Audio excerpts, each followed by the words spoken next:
All right, let's jump right in.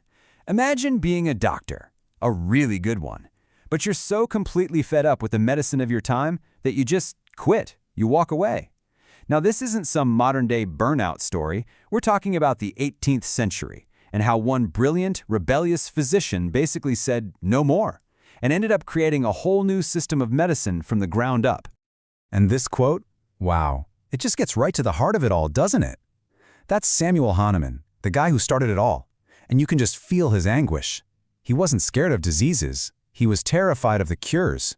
He honestly felt that the treatments were so awful, he'd rather stop practicing medicine than risk becoming a murderer. So, what was so bad about medicine back then? Well, here's a little taste. The standard medical toolkit was, to put it mildly, brutal. We're talking about things like bleeding patients with leeches, making them vomit violently, and giving them toxic heavy metals like mercury. Seriously.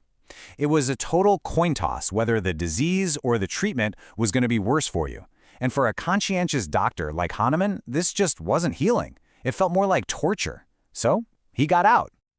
Okay, so let's properly meet the man at the center of this storm, Samuel Hahnemann. He was born in Saxony, which is now Germany, back in 1755. And this guy was no slouch. He was a brilliant mind. Not just a physician, but also a top-notch chemist and an incredible linguist who could speak like half a dozen languages fluently.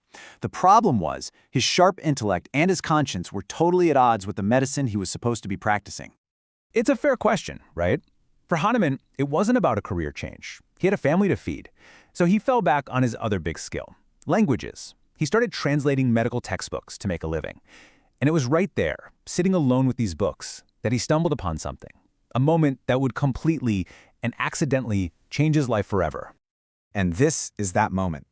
It all started with something called cinchona bark. You've probably heard of its derivative, quinine. It was, and still is, a famous treatment for malaria.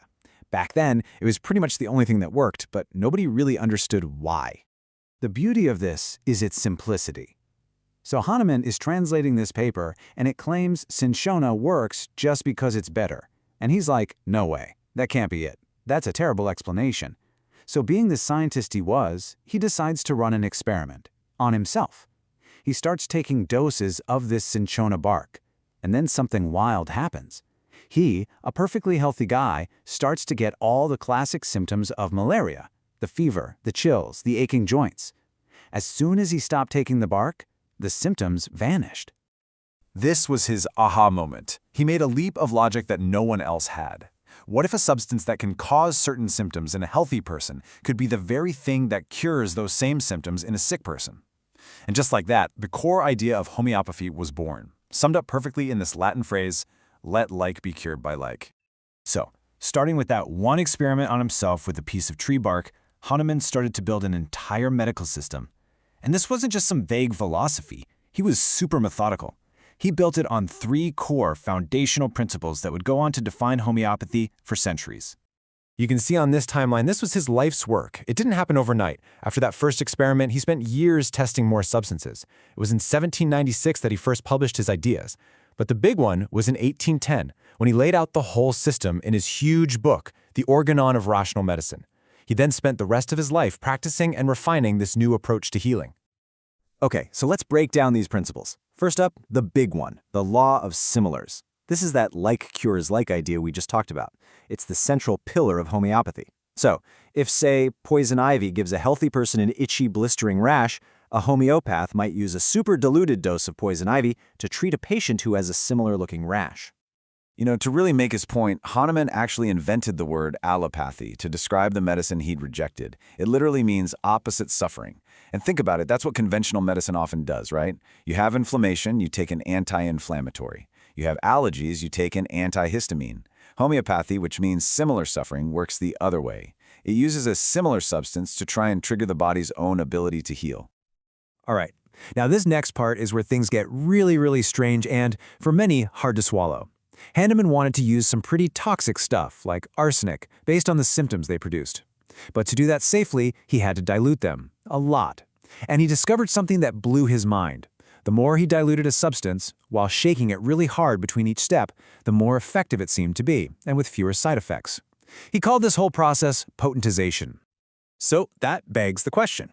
How on earth did he figure out what all these different plants, minerals, and poisons actually did? Well, that brings us to principle number 3, the proving. This was his version of a clinical trial. He and his followers, all healthy volunteers, would take a substance and then write down everything they felt, every physical ache, every weird thought, every emotional shift. This created a super detailed symptom picture for each and every remedy. So now you have all this information from hundreds of these provings. What do you do with it all? You can't just keep it in a notebook. Hahnemann knew he had to organize it into a practical, usable system. And the result was the Materia Medica. It literally means materials of medicine, and it's basically the encyclopedia of homeopathy. Each entry is a massive profile of a single substance, listing out every last symptom it was found to produce. This became the essential guidebook for every homeopath, letting them match their patient's unique set of symptoms to the one perfect remedy profile in the book. And just to give you a sense of the scale here, this was a monumental undertaking. The source text we're using for this explainer, which is a Materia Medica, lists over 180 different remedies in its index alone. And behind each one of those names is a mountain of data from all those provings. Okay, so that's a lot of theory. But what does one of these remedy profiles actually look like in the book? Let's stop talking in the abstract and look at a real-world example from the source material. So here's abertanum. It's a remedy made from a plant, southern wood. Now, according to the Materia Medica, this one's a big deal for when an illness seems to jump around the body. The text uses the word metastasis, but it doesn't mean cancer like we think of it today.